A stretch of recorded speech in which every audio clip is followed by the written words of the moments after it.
Hey everybody, welcome to the Dad Challenge Podcast, part 2 of the Emilie Kiser podcast with Jay Shitty. We left them off with her just saying the same shit over and over and over and over again, saying that she was mad at the public, the audacity for her to say that, and the fact that this year going forward, she's going to be like, I'm going to do more pool safety. No, she's not. She's a loser, and we're going to finish this podcast today. Let's get to it.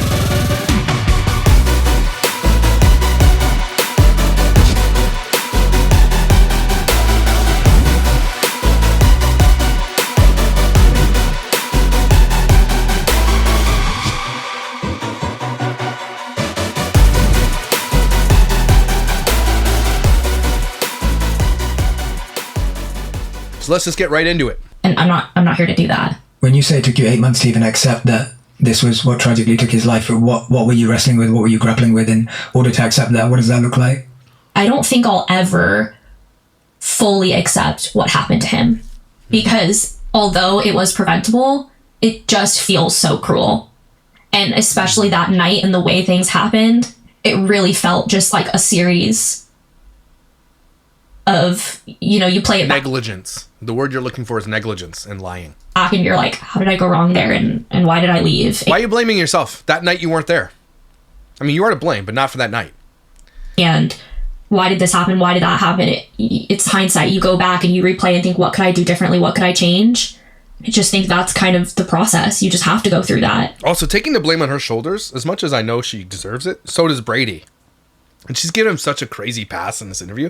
And the fact that Shitty's not asking her any questions about that, I'd be like, do you not hold Brady responsible at all? Like asking just a simple question. Because this guy got a list of shit he's not allowed to ask. That's how this works. Just replaying it, to be honest, just over and over again, thinking about all the things that we could have done differently, thinking about the things that we will do differently. And I don't really know if I have an answer for how you accept it. I think everybody does it in their own time, but I don't think I'll ever really accept that he's gone. I don't think I'll ever really accept what took his life. How many times she said this? Like, get on with the next thing. I don't think I'm ever going to get over it. I don't think it's going to be there forever. Okay, we got it. Move on. He's just letting her say the same bullshit over and over and over again. Because it is just... without doing any follow-ups. There's no hard questions here. Emilie, if you wanted people to be on your side that were your haters, go actually have a honest conversation instead of someone who's going to blow smoke up your ass. Because this is a bullshit interview. Jay Shitty sucks at this. So terrible. And the pain that he went through was so terrible. But I'm just doing my best. And like I said, I don't think I'll ever fully accept it, but I acknowledge it. And I know that I can just only do better. You did not acknowledge it. Shut the fuck up. From here. What kind of professionals did you go to? What did they talk about for people who may be going through something similar or struggling or listening right now? And I think we're not even aware of the fact of how many people are suffering with something similar. We're not conscious of it until it happens within your proximity.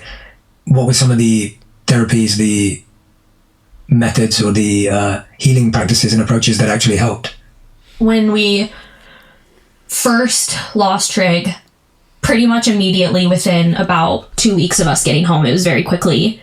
My family found out through other people who had suffered through child loss, which I'm so grateful for the amount of resources that even though they weren't directly reaching out to me because I was not on my phone, I was not on social media. I didn't She probably wanted to get paid to do it. even have a phone, just for our mental health of like, you do not need to look at anything. You need to just focus on yourself and your family. Yourself. Immediately after about 2 weeks went to the care farm that I was kind of mentioning, and they use animal therapy, just basically interacting with animals. You speak with health professionals while you're there, licensed therapists, licensed doctors. You're an animal. They're not there to heal you. Nothing's going to be able to heal you. They're there. Oh my God, shut the up about that. Stop saying it. So that they can teach you the best tools.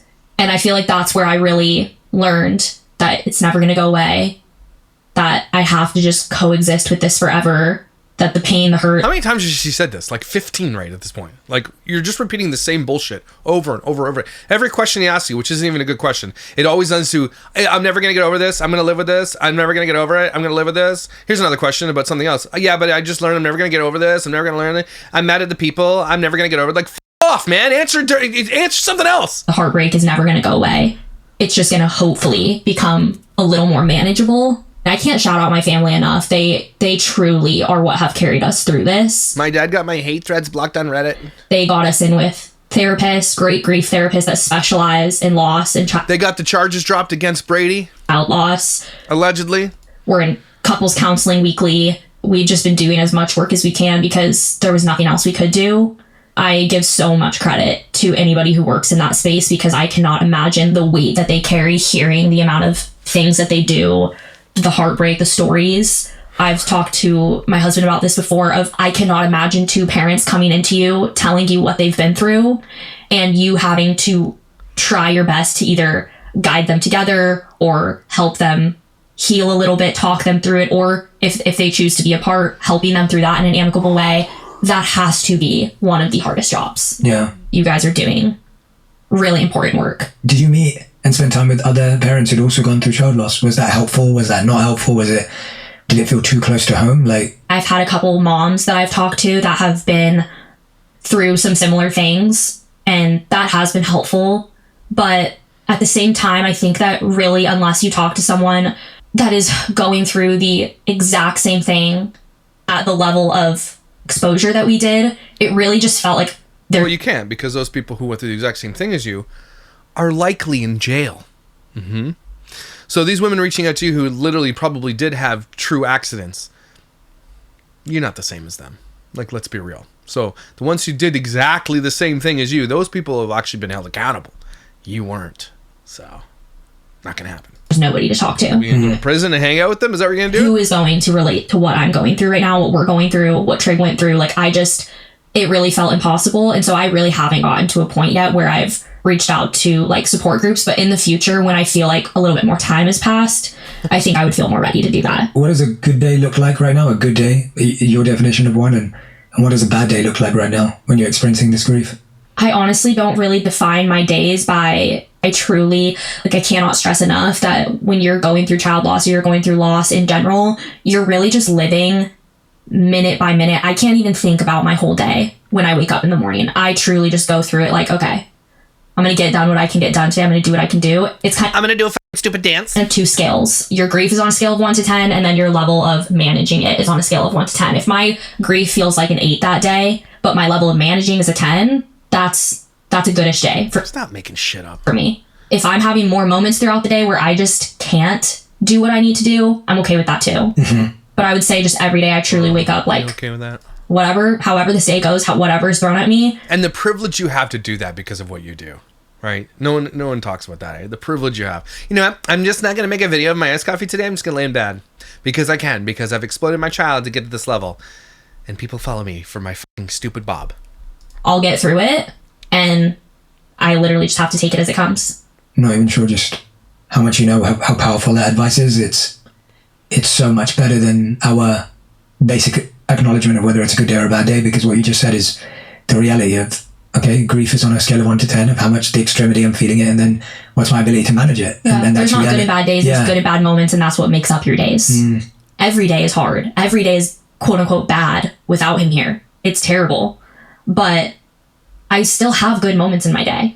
And I would be lying if I said that I don't still have some joy and some happiness. My younger son brings me so much joy and so much happiness. Well, you're not around him a lot, so. But I'm also simultaneously sad and empty. And you leave him with the fact that she leaves him sometimes with Brady, which honestly I think she doesn't. I honestly think there's a nanny full time that happens there, I think. And that's why I just say you really have to learn, and you quickly do learn, that everything coexists. And that's just the way it is. Sharing your life, sharing your journey, sharing everything online is your work. Even though it may be joyful and fun in moments, that it's still work. What has it been like going back to work while still grieving? Why don't you ask her when she went back to work? And what do people misunderstand about that? I've had to set, kind of like I said at the beginning, a lot of boundaries of just really taking it day by day of whatever I'm comfortable sharing, I'll share. And if I'm setting boundaries, and so my boundaries are I'm only going to show myself having fun and laughing and going on vacations and drinking iced coffees and shaking my ass and doing a bob dance. Those are my boundaries. So stop saying the word fucking boundaries. You're saying that wrong. What do you mean boundaries? You're just being very selective in what you show. That's not a boundary. Stupid ass. I'm not comfortable, I'm not sharing it.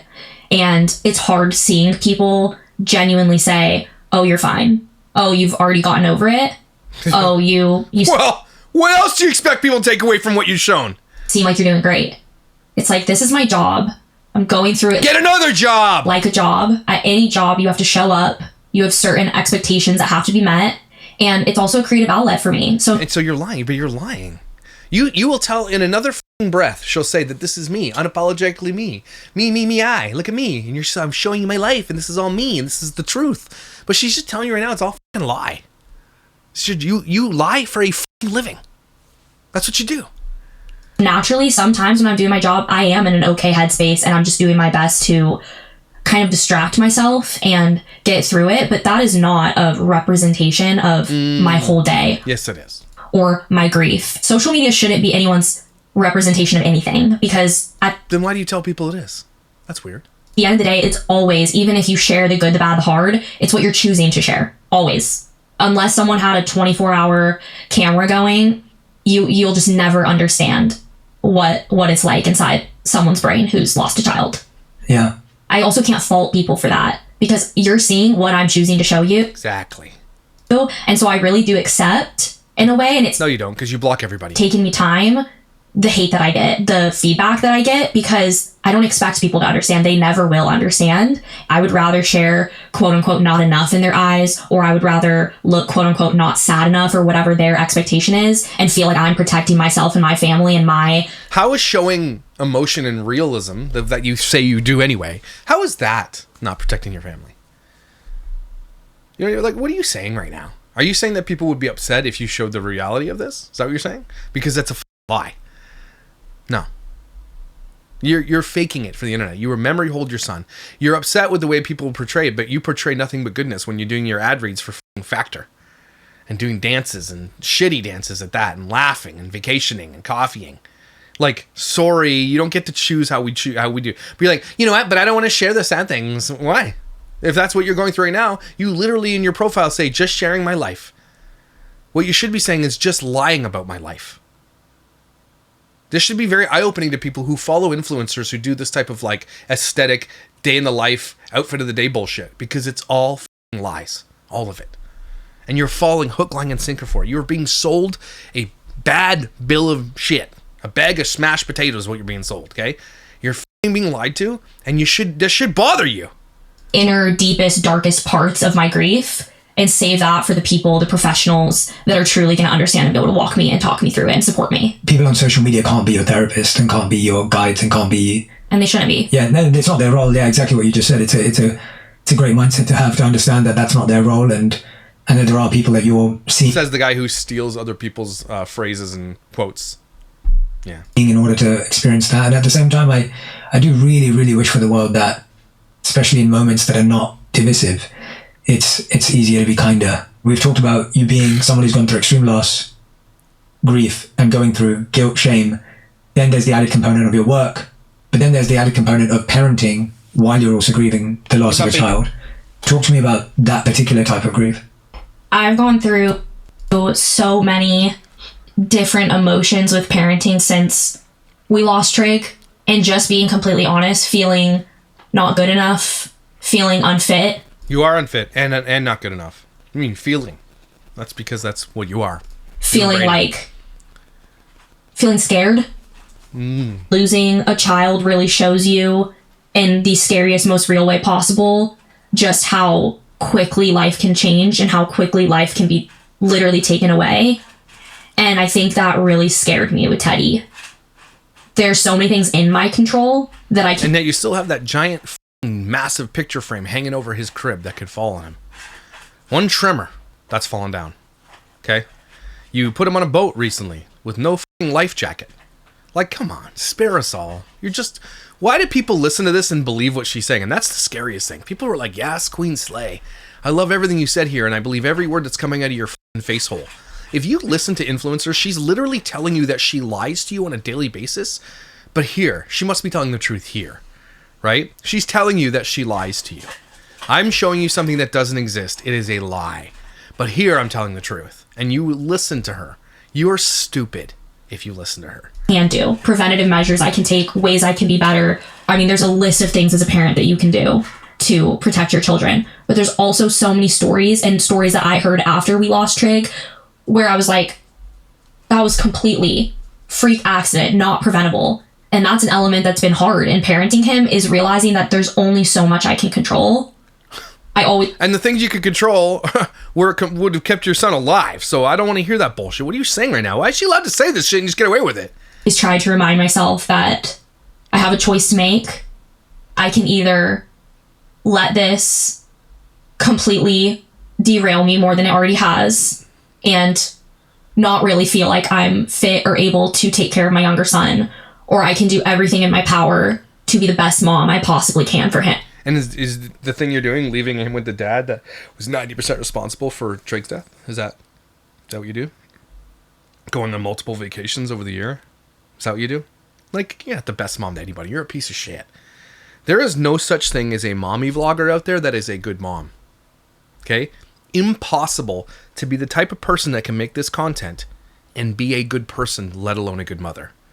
Okay? It is incompatible. Just because of the nature of your personality and who you are and who you have to be in order to do shit like this.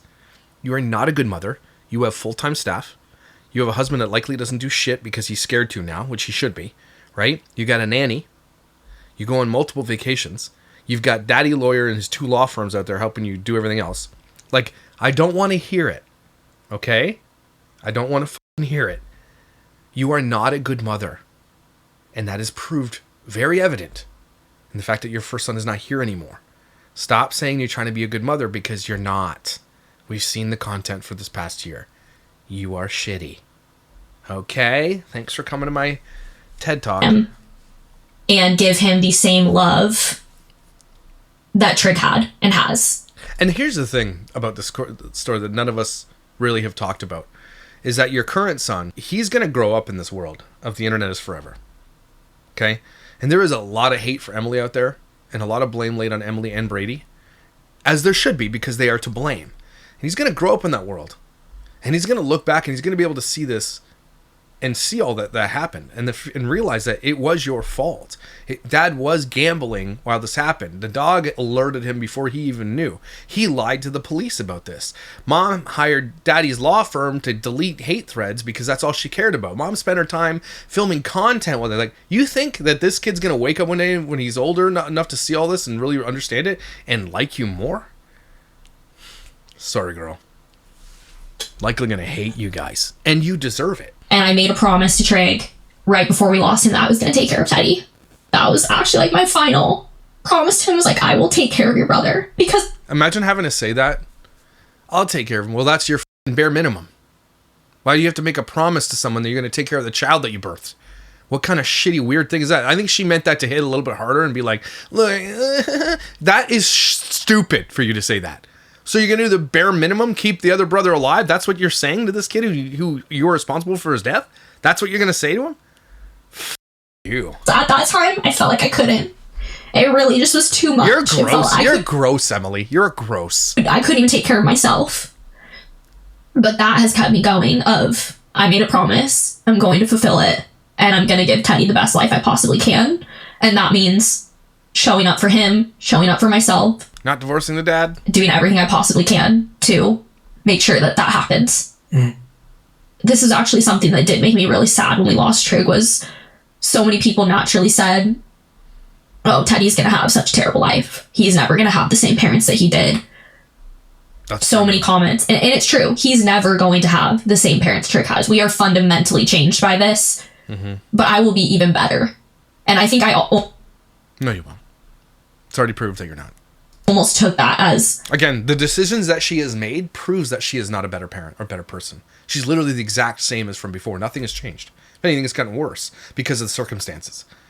So she, before this, was all loved and going on vacations, doing the coffees and doing the bobs and the haircuts and the dances and talking about her labia surgery and her breast surgeries and going on podcasts saying, what's up, bitch? But like these, and then what happened afterwards? The same thing happened. You have not changed anything, an iota of who you are. Okay? Not an iota. You have exploited this, though, for lots of money. And then when your view counts are down, voila, comes out. Right? Oh, and view counts are down, better talk about it. You only give a shit about social media. You only give a shit about what pays you the most and gets you the most love. I don't want to hear it. You are not a better person. You are arguably worse because of this. I'd say worse. Not even arguably. You are way worse. Because it should have fundamentally changed you. You should have walked away from this. You should have divorced Brady. Brady should be in prison. On the contrary, you just made more money and got more fans. and then did the same fucking content as before. Literally within a month or a month and a half of it happening. So you know what? Nah. That dog ain't gonna hunt here. Sorry about that. Motivation of, I will give him the best life I possibly can. I will be the best mom I possibly can to him. I'm so sorry you had to go through that as well. This is the best mom possibly can go on girls trips on the anniversary, and then does that what best mom do? Okay. I really love what you're saying. She just all she does is tell in these interviews how much selfishness how selfish you absolutely need to be this type of person. That's all she's telling us. You accepting that you are fundamentally different, but that doesn't mean you can't be better and can't give more love, and those two things again can coexist. That you have changed, that you are different, that you won't ever be ask a hard question, bro. The same person that you were before naturally, but that doesn't take away from the fact that you absolutely love Teddy and want to give him the best life that he could possibly have. When I was thinking about today and thinking about our conversation, I was just thinking about all the multiple layers of loss, grief, pain that exist in someone's experience. And I think the other part of pain for you is having to go through grief while someone else is grieving too. Talk to me about how it feels for you grieving while the person that you're parenting with is also grieving. That's the shittiest way to ask this question. How did you stay with Brady is what he should have asked. How on earth did you stay with the man that when this all went down, his inclination was to lie to police about it? How did you stay with this man who was gambling while you should have been watching your son? That's what he should have asked, but he's not. He worded that in such a weird fucking shit-bangled way. I don't even understand what he said. She doesn't even understand what the fuck he said. We've really done our best to grieve together and to talk through every emotion and every feeling. And I really give Brady so much. You should give him a kick in the nuts is what you should do. Empathy and... She was looking for a word. I really give him so much. I hate that fucking guy. But I have to stay with him for the social media. Respect. I have so much respect for him, honestly. And I think that would... You have respect for Brady? That's what you're going to come in this podcast and say, I have respect for him? After what we all know, and the truth exists out there in police reports, you say you respect him? Really? You didn't have to do that here. You could have been like, look, it's been really tough. But, the counseling we've received, I actually, at moments there, I don't know how we stay together. Because that would be the realist, right? And the reason she's with him is for social media, because no other guy's going to get with her from this point forward. She needs to have another baby for social media, and you mark my words, that's coming down the pike. Okay? And that's the only man that's going to give her a baby. Because who the hell else would be this type of person, right? Like, you respect him? That's what you're going to say in this interview? Fuck off, man. Holy shit, man. You don't think it can get worse, and then it just keeps getting worse. Maybe shock people, but he has allowed me to take out every emotion I've had throughout this process, whether it's on him or... Well, that's because he f***ing deserves it. Talking to him. Allowed me. Or with other people. And I just have so much respect for that, of how much he has just let me feel every emotion, and he's never made me feel bad for it. So the thing that she gets out of this is how she feels from it. I respect how he lets me feel and be selfish. That's all she's saying, right? Influencers don't even know that they speak this way, and it's so crazy to me. They don't even understand that that's what they're saying. He's going through so much as well. And like I said, we are the only two people that can understand at all what the other person is going through. And so I just really, in a situation where a lot of people would say, I could never forgive my husband. I could never stay married to him. Yep. I could never this, that, the other. He let me feel all of those emotions. Oh my God, Denny, he's such a superhero. Not all Cailloux wear capes. It's been really hard at times to grieve together. To be honest, there was a time where I was just, from the beginning, I felt so angry at him of literally, I don't know if I will ever forgive this man. But I think the biggest thing... But you're proud of him. That really kind of altered literally my brain chemistry and the way I thought about it. Stop saying shit like alter your brain chemistry. You know what the f*** you're talking about. Was this could have just as easily happened to me. This could have just as Were you gambling on basketball when could it have happened to you? Yeah, no? I don't think so. Easily been me in Brady's position. Brady... No, I don't believe that. He was taking care of our newborn child. When I left for dinner that night... Did Brady go out with the boys or something? Is that what you know? He wouldn't have. He was de-thawing my breast milk, trying to get... You could just say thawing. De-thawing means freezing. Teddy settled, 5-week-old baby, and that doesn't excuse anything. It doesn't excuse what happened. It doesn't excuse any of the series of events Well, that's what you're trying to make it sound like, though. after that. But taking that accountability along with all the other things I know I could have changed. Are you really sitting there telling us that Brady took fucking accountability? Is that what you're saying? Is that what you're saying? Because that night, he definitely didn't fucking take accountability. He fucking lied. And that's why they wanted to press charges and did press charges, but the prosecutor, whatever, said no. So is that what you're saying? He took accountability? I cannot wait for this body cam to be released because I think it's absolutely going to destroy everything, including this narrative. Gave me so much true, deep, real, raw empathy for him of this could have been me. Even if I got to a point where I could... You're lying to yourself. And I get it. You're trying to cope, but you're lying to yourself. Not stay married to him. Even if I accepted that of...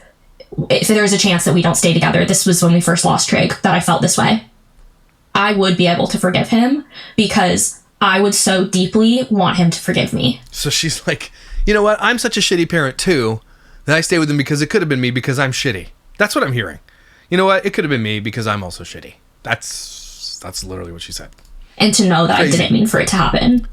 And that's exactly how I feel for Brady. I really just have so much empathy and love for him, and he is so strong. And I'm really proud of us, honestly, and how we've grieved together. So proud. Through all the therapy we've done, that I feel like we've really been given tools that even though our grief is so separate, we have really done our best to come together. And even if we grieve separately at times and we each have our moments, because I think that's healthy too. You naturally don't sit and really all the time grieve with your partner. You do, but there's so many moments throughout the day where you guys are feeling different emotions. One's at a 10, one's at an 8. And it's not each other's job to balance it out. Your job is to let your partner feel what they need to feel and then be there for them. Your job as a parent is to watch your child. And he didn't do the fundamental thing you're supposed to do, and you're proud of him? F off. Through every emotion. And I'm really proud of us that I feel like we've done that. So proud. And just done our best truly We're to so proud really of each remember other. that all we have is each other in terms of understanding what we've been through. This was a decision you made because of the social media job that you have. You needed him. You need him still.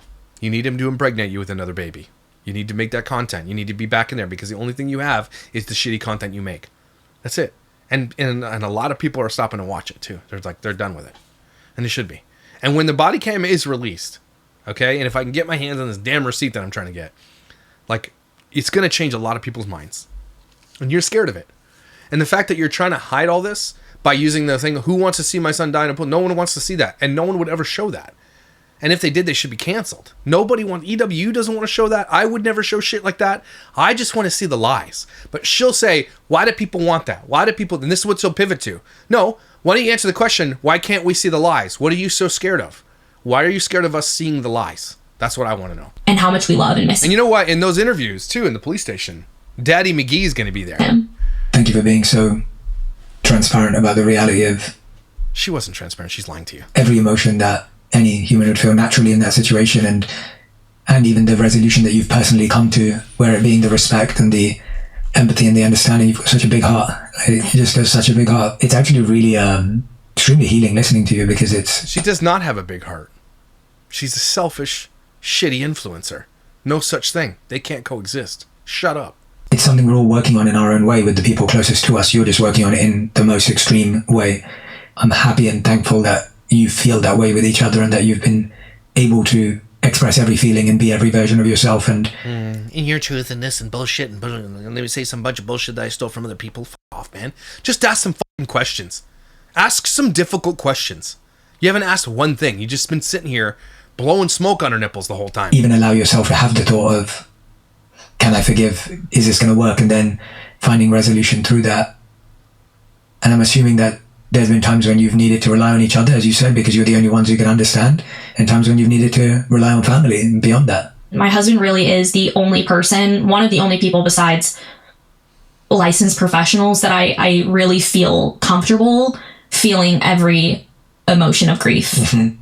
I think that's natural because we raised Trig. We love him with nannies too. I'm sure the nannies were heartbroken. With every fiber of our being. That's the only possible person that's going to understand the love and the miss and the hurt and the No one even talks about that too, but the nannies and the housekeepers and stuff that were there around this kid and helping raise this child. Can you imagine their heartbreak, and they're just forgotten all this? Heartbreak and the void of losing. You know there's NDAs though. Gotta be NDAs. Your child.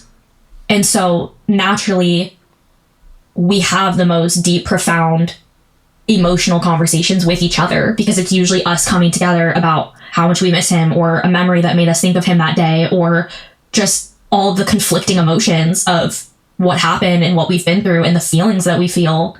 I would hope, and I think I'm the same way for him, is we're really the only two people that we feel like we can truly be open and vulnerable with on that level every day.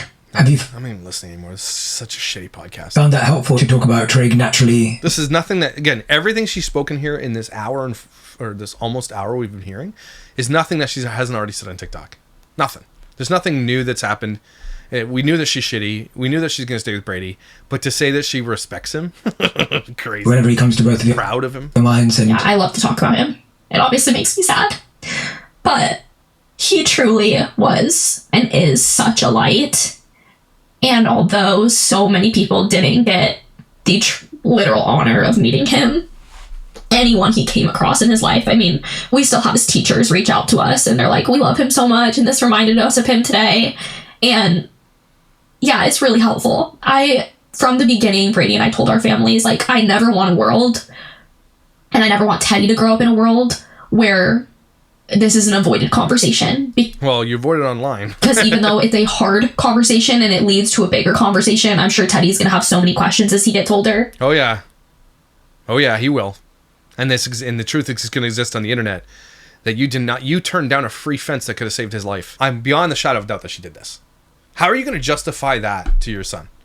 Mom, I noticed that you were offered a free fence and you said, hell no, pay me $70,000. And then 3 weeks later this happened. Like, ask that question. Somebody ask her that question. Because she lied about it. And she said that didn't happen, by the way. I have the receipt. She deleted that comment, or that post is gone now because that creator deleted it. But obviously I have it because I'm not stupid. And if it still exists on her, I think it still does. I haven't checked yet. But I got that receipt. I found the first iteration of it on her love thread on Reddit, by the way. I never want a world where people don't talk about him. And I feel the same way for sometimes negativity talked about us surrounding him. Of if you're talking about him and you're spreading awareness, really that's all that matters to me. Is it? So why do you get the shit deleted off Reddit? Why do you block people who talk about it then? Stop.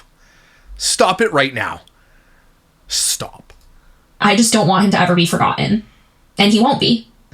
And having daily conversations in our house, I've added so many photos around our house of him because I just want his face to be everywhere, and I don't want it to ever be something that Teddy or anybody has ever questioned what he looks like or who he is. We've really made an effort that he's constantly brought up. And apparently she went through her comment section or her content on TikTok and was deleting a whole shit ton of this before this gearing up for this podcast coming out. My friends know it too. If I see something that reminds me of him, I'm always like, oh my gosh, Trick would have loved that, or this is what he would be saying. Because he really just was such a funny kid and so loving and just the best. And I know everyone says that about their kid, but he was just the best. When you lose someone you so deeply love, what are, for you, hurtful things people say and what are helpful things people say? It's a good question. Because I think when people lose someone, no one knows really what to say. I think one of the most hurtful and confusing things people can say is anything in the realm, and everyone has their own beliefs, but anything in the realm of he's in a better place or this is just what was supposed to happen. Because of all the things that people are saying about this, I guess she's talking about Trig. Yeah, I agree with her on this. Don't say stupid shit like that. And too many of her shitty parasocial fans say stupid, dumb shit like that, and they don't realize that it actually makes it worse. But you know what? That's what you get. Those are the people that you've curated. That's your tribe, so you kind of deserve it. It wasn't. It was preventable. It wasn't supposed to happen. The best place he could be is here, with his family, with his little brother, growing up. That's the best place he could be. I think that's always hurtful, and people kind of use it as a band-aid of like, he's in a better place, it's okay. No, he's not. This is a child that had an entire life ahead of him, so many memories. And the sad thing about what she just said there is really sad, actually. It kind of hit my heart pretty badly. He's in a better place. No, he's not. Because Emilie Kiser doesn't believe in a better place. She doesn't. She doesn't believe in God. She doesn't believe in heaven. So in her world that exists here, and this is the saddest part of this interview, and the only accolade I'll give her, is that she doesn't believe it. And she believes that her son is just worm food at this point. Is a nothing. It does not just is nothingness. Is turning to dust. back to the earth. And that's very sad. That should wake up a lot of people, because it's not the truth. And I believe that Trig is in heaven, because children go to heaven. Okay, they're the innocent among us. There's no hell for kids. There's no kids in hell. Okay, and I honestly, truly believe, and I hope you do someday, Emily, come to this term, and there is redemption for you, like there is for everybody on earth. I mean, not in my heart. I think that you and Brady deserve prison and deserve punishment, especially here on earth. But Jesus loves you. I know that doesn't sound like I should be saying shit like that. Maybe I shouldn't, but I do honestly believe Trig is in a better place. And I'm not saying that to hurt you because you think it hurts you. I'm honestly saying that I wish you believed that, because at least there'd be some solace. Maybe you could tell his brother that, right? Because if you tell him what you believe now, he's nothing. He's nowhere. And that's not nice. So I honestly, truly feel bad for your other son, that you are raising him to be like, he is nowhere. That's not nice. So many things that he was looking forward to, we were looking forward to, he didn't get to experience yet. So saying that to any parent who's gone through child loss, at least in my experience, is just very hurtful and unhelpful. That's the last thing a grieving parent wants to hear. All you want to hear when you lose your child is... But at the same time, people aren't trying to do it to hurt you. They're trying to be nice. And the fact that you're like, that hurts, like, then... Again, Emily's a selfish person. That's it. I'm so sorry, and he deserves to be here, or they deserve to be here, and I don't think you should say that to somebody who lost a kid. I'm sorry, they deserve to be here. Don't say that either, though. Okay, don't listen to her. She weren't happy to go through this, and I wish he had to go through this. That's the only things that they don't help, but they make you feel loved and comforted. Emily, why have I not asked you today that you wish I did? The main thing I hope people can take away from what Trig went through and what our family went through is just, once again, that it's preventable. To please, if you have a pool and you have a young child, get a pool fence. I know there's other options. I was there. I chose a net. I regret it. I deleted comments. Having as many barriers to entry is what's important. So that's swim lessons, that's ISR lessons. She lied about the ISR, by the way. I have Teddy starting ISR as soon as he possibly can. What is ISR? Sorry for... It's swim training for young children so that they can learn survival techniques, whether that's floating on their back if they're too young to be able to swim. They usually teach them it fully clothed so that if they're in any situation, they can figure it out. And the fact that she's lying about that pisses me off, because the ISR instructors who know, there's a national registry and database of the kids who were in it. He wasn't in it. She was lying to her audience about that. Again, just like, Emily, you don't have a fucking job, man. It could have been part of your content, which I hate, but it could have been. Like, no, she's so busy. These influencers who say you only see 5 minutes of life, you're so busy you couldn't put your kids in swim. You don't have a fucking job. Neither does your husband. You don't do anything. You had all the time in the world to do it, and you lied to people about doing it. Why didn't you just do it? That's another thing. Shit, man. You don't do real shit. You live at home, you lay in bed all day long. And instead of that, she chose to make shitty, weird content about her ugly pants and doing podcasts and traveling all the world and doing vacations instead of doing the thing that she said she was doing, which she was lying about doing. And it just gives them the resources that there's more time for someone to come find them. The biggest lesson is always going to be watch your kids. Don't take your eye off them. I don't care what anybody says, that's not 100% realistic. Every parent gets distracted. Every parent has things that naturally, you could be going to the bathroom, that you have a moment where your eye isn't on your child. Make sure that you have every other barrier so that, God forbid, something happens, you're able to act. And they're not. I just want to point this out because I'm bringing this up on the hate thread. I'm not showing you guys a hate thread, but on the hate thread, it said, on her social media, she said T2 has been doing ISR since 6 months. But here, in this, what we just heard her saying is that she said, I'm going to get him in as soon as possible. So she's lying again. Literally lying again. I mean, she lies. He's absolutely old enough to do it. He's been old enough for some time, and they can obviously afford it. I think they literally couldn't be bothered to protect their second child. She's a liar. Hope this helps. Yeah, stop listening to her. She's a damn liar. She recorded this interview months ago. Okay, well, maybe that's it. February, they said that she recorded this. ISR starts at 6 months as long as the child can sit up. In a position where they can lose their life. And I really feel like that is the most important thing I hope people take away from what happened to Trig, is just to please protect your kids. There were many reasons why I wanted to speak today. One was to truly get to understand what you've... Sorry, I just wanted to point this out too, though. This was updated 19 days ago, and it's in memory of Trig Kiser. It weighs heavily on my heart to address the heartbreaking loss of young Trig Kiser, whose mother, Emilie Kiser, is a well-known social media influencer. I've received numerous inquiries about whether Trig was involved in ISR, infant swimming resource lessons, and I want to clarify, he was not registered in our program. This is an email they received. While I've seen Emilie reference ISR lessons in videos, I can confirm that Trig is not in our system. It's important to be aware that many swim instructors, including some local, may lead parents to believe they are affiliated with ISR. To verify your child's instructor credentials, please reach out directly to the specific program's head department. So now, if she was confused about the ISR, this is another thing that she can do a video on. Hey guys, I thought Trig was in ISR. He wasn't, and here's a video on how you can check that. Right? But she's probably likely looking for these people to pay her to make videos to do that. Okay? With our company, all ISR instructions have the Infant Swim email. You can look at your nearest ISR instructor at infantswim.com. And then there's an email of the Infant Swim. Many might wonder, had Trig been fully skilled ISR student, would the outcome have been different? The truth is we cannot know the specifics surrounding this tragic incident. Accidents can happen in an instant. A child could injure themselves, water conditions could be unfavorable, or they could simply not be found in time. No amount of self-rescue lessons can provide you with a child who's safe in water. So, I mean, there's a lot to be learned here, but she was lying about the ISR, or was tricked. Gone through and to expand our compassion and heart and empathy towards you and love towards you and also just this wonderful service that you have and purpose that you have to want to make people aware, using your loss and pain that you've gone through to actually help others and keep them aware. And I think it's really, really powerful that you've chosen to do that. Anyway, here's more. Why he blows smoke up her ass. Someone says, this happened 22 days ago. Absolutely, we have planned to do ISR lessons and not what we will do. Cadlin Day writes, with layers of protection around a pool, it is also vital you invest in survival swim lessons. A lapse in judgment can happen anytime. Give your baby the skills to problem solve in the water emergency. And this was May 13th, 2024. Okay, and then right here, absolutely, we have planned to do ISR lessons, and that's what we will do. The protection is not the parenting. 2024, May the same day. It's like this can make you want to be 100% vigilant and 100% like just never leave, Teddy's side in this scenario. And obviously that's not only not realistic, it's not possible. Obviously that's best case scenario. That's the whole point of any sort of prevention or barriers or anything. I mean, I'm specifically talking about pool safety, but that's not the only thing that can hurt children, that can affect them. That's actually a tool that you can use in your favor, is knowing and being honest with yourself, honestly, of there is no possible way for me to always have my eye on them. And I know people might take that and be like, no, I have my eye on my child 100% of the time. Most of us can do it.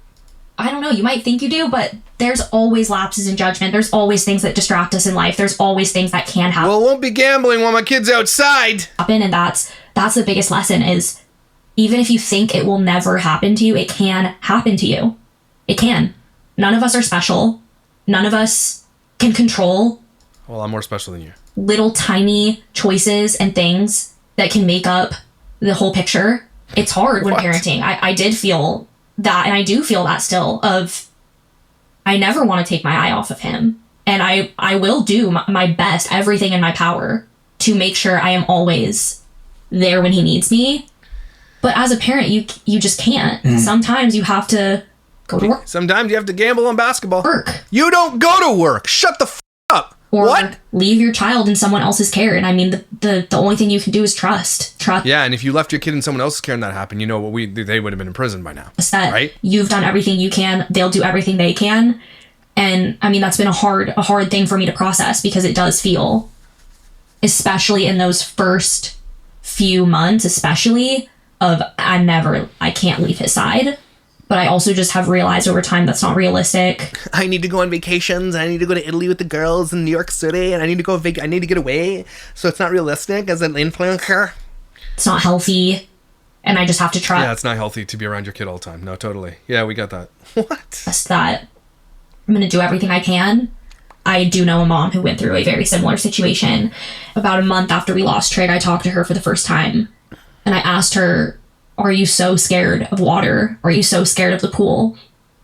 And her answer shocked me, that she was like, no, because I know that I will do everything I possibly can to make sure that never happens again.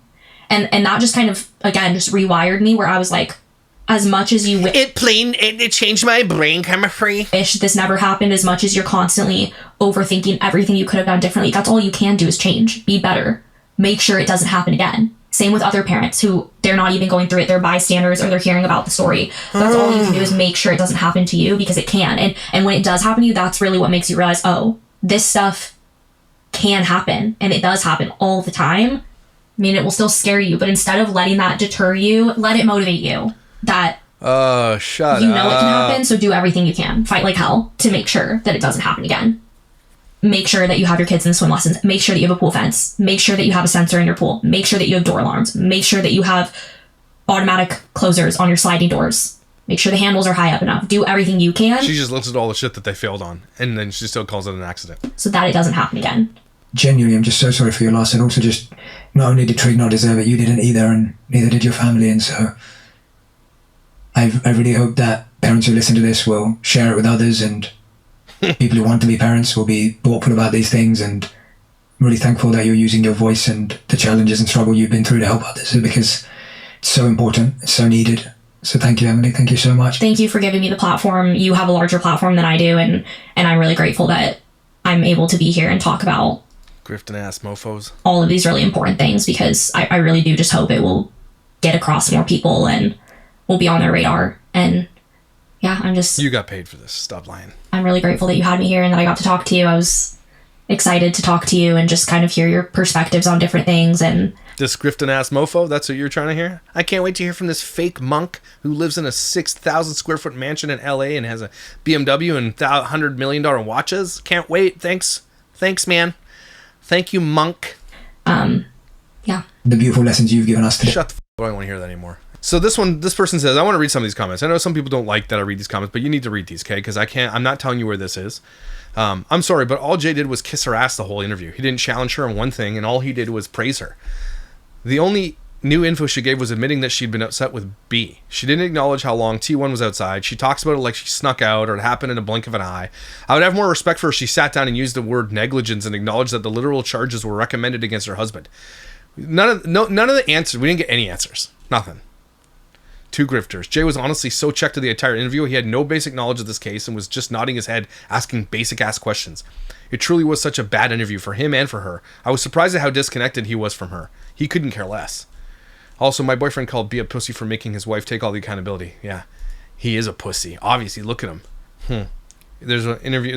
There's an article that says Emilie Kiser speaks about feeling like an unfit mother in first interview. Well, she is an unfit mother. She definitely should have listened to all the comments she frequently deleted telling her to get a fence installed in her pool since it was the law in her state and she had a small child, but hindsight is 2020, no one thinks it'll happen to them. In the midst of all this endlessly horrific detail, something about him taking his shirt off first is incredibly unsettling. A lot of people find, including me, a lot of us have this, you might not understand why, and maybe you'll never understand why, but there's something weird about that. There is.